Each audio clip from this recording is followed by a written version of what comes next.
নমস্কার, আরও একবার স্বাগত জানাই আমাদের ইউটিউব চ্যানেলে মিনিময় সহজের পক্ষ থেকে। আজকে কথা বলবো এনএমএমএসসি পরীক্ষায় যারা ফর্ম ফিল আপ করে ফেলেছেন, যাদের ফর্ম ফিল আপে কোনো না কোনো জায়গায় ভুল রয়েছে, কিভাবে কারেকশন করবেন। হ্যাঁ, আপনি দেখছেন ফর্ম ফিল আপে ভুল এবং আপনি এই মুহূর্তে কোনোভাবে কারেকশনের অপশান খুঁজে পাচ্ছেন না, তাহলে এই মুহূর্তে আপনার করণীয় কি? হয়তো ইনস্টিটিউট ভেরিফিকেশন করেও সেই ডকুমেন্টসটাও আপলোড করে দিয়ে ফেলেছেন, তারপরে দেখছেন এরকম ভুল, বা লাস্ট ফাইনাল সাবমিট করার পরে, বা আপনি ইনস্টিটিউট ভেরিফিকেশনের ডকুমেন্টস আপলোড করেননি, এই মতো অবস্থায় দেখছেন যে আপনার অ্যাপ্লিকেশনে ভুল রয়েছে। হলে স্কুলের নাম, না হলে নামের জায়গায়, না হলে মোবাইলের নাম্বার, যে কোনো জায়গায় যদি ভুল থেকে থাকে, তাহলে আপনি অতি সহজেই এটা কারেকশন করে নিতে পারবেন। আজকে সেই কারেকশন পদ্ধতি নিয়ে আলোচনা করছি। অবশ্যই ভিডিওটাকে স্কিপ না করে লাস্ট পর্যন্ত দেখুন এবং আমাদের সাথে থাকুন। আর একটা ছোট্ট অনুরোধ, যদি আপনি আমাদের চ্যানেলে নতুন আসছেন, চ্যানেলটাকে সাবস্ক্রাইব করুন, পাশের দেওয়া বেল আইকনটা ক্লিক করতে ভুলবেন না পরবর্তী নোটিফিকেশন পাওয়ার জন্য। আর যারা অলরেডি সাবস্ক্রাইব করে আমাদেরকে সাপোর্ট করছেন, অসংখ্য ধন্যবাদ। হ্যাঁ, অবশ্যই আমাদের চ্যানেলে নতুন আসলে আমাদেরকে একটু সাপোর্ট করে সাবস্ক্রাইব করবেন। দেখুন, আজকে যে গুরুত্বপূর্ণ বিষয়, এটা অনেকেরই হয়েছে। আমাদের ভিডিওর মধ্যে অনেক কমেন্ট পেয়েছি যে যার মধ্যে বলা হচ্ছে যে কোনো না কোনো জায়গায় ভুল রয়েছে। তো তার পরিপ্রেক্ষিতেই বিশেষ করে আপনাদের জন্যই ভিডিওটা বানানো। অবশ্যই গুরুত্ব সহযোগে দেখবেন। দেখুন, যে অ্যাপ্লিকেশনটা আপনি করেছেন, সে অ্যাপ্লিকেশনটা আপনি লক করে ফেলেছেন। এই মুহূর্তে আপনি নিজে নিজে আনলক করতে পারবেন না। রইল অফিসের কথা। দেখুন, অফিস বলতে আপনার ডিস্ট্রিক্ট অফিসে গিয়ে কিন্তু এটা আনলক করা যায়। সেটাও কিন্তু অনেকের সামর্থ্যের বাইরে, বা আপনি যেতে চাইছেন না, বা অফিস কোথায় সেটা জানেন না। স্কুলে জানলে বলছে যে সঠিক তথ্য নেই তাদের কাছে, কারণ এটা স্কুল থেকে কোনোভাবেই কারেকশন করতে পারবে না। তো এমতো অবস্থায় প্রথম উপায়, যেটা সহজেই করা সম্ভব, সেটা হলো নিউ অ্যাপ্লিকেশন। ওই অপেক্ষা করুন, নিউ অ্যাপ্লিকেশন করার লাস্টে কিন্তু গুরুত্বপূর্ণ কথা বলবো।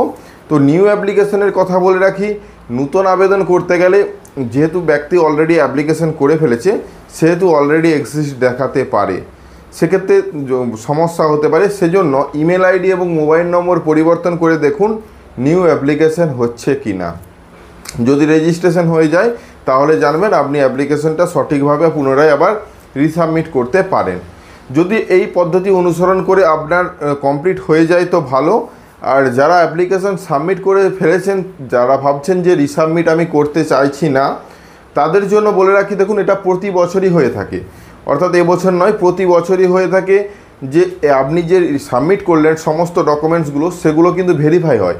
তো ভেরিফাইয়ের সময় যদি দেখে কোথাও ভুল রয়েছে, তখন তাদের তরফ থেকেই ব্যাক দেওয়া হয় অ্যাপ্লিকেশনটা এডিট করার জন্য। সেই মতো অবস্থায় আপনি কিন্তু চাইলে এডিট করতে পারেন। সেগুলো কিন্তু পরের বিষয়, আপনার ভেরিফিকেশানে দিতে হবে সমস্ত কিছু ডাটা সাবমিট করে, তারপরে ভেরিফিকেশান হওয়ার পর এটা আসতে পারে।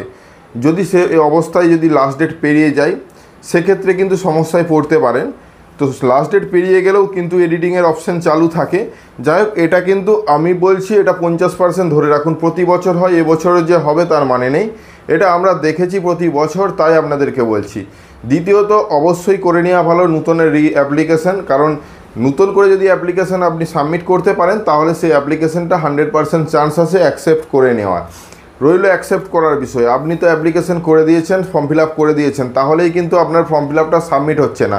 যতক্ষণ পর্যন্ত ভেরিফিকেশান সমাপ্ত না হয়ে লেখা উঠছে যে পরবর্তী স্টেপ ডাউনলোড অ্যাডমিট কার্ড, ততদিন পর্যন্ত আপনার এটা ভয়ের মধ্যেই থাকছে যে কোনো সময় রিজেক্ট হতেও পারে অ্যাপ্লিকেশান। তো সে মতো অবস্থায় আমরা অবশ্যই ভিডিও করব যখন এরকম কোনো দেখতে পাবো যে কী লেখাটা আসবে অ্যাডমিট কার্ডের জন্য। যাদের ভেরিফিকেশান কমপ্লিট করে দেওয়া হবে, তাদের ক্ষেত্রে স্ট্যাটাস কী আসছে সে বিষয়ে অবশ্যই খুব তাড়াতাড়ি ভিডিও পাবেন।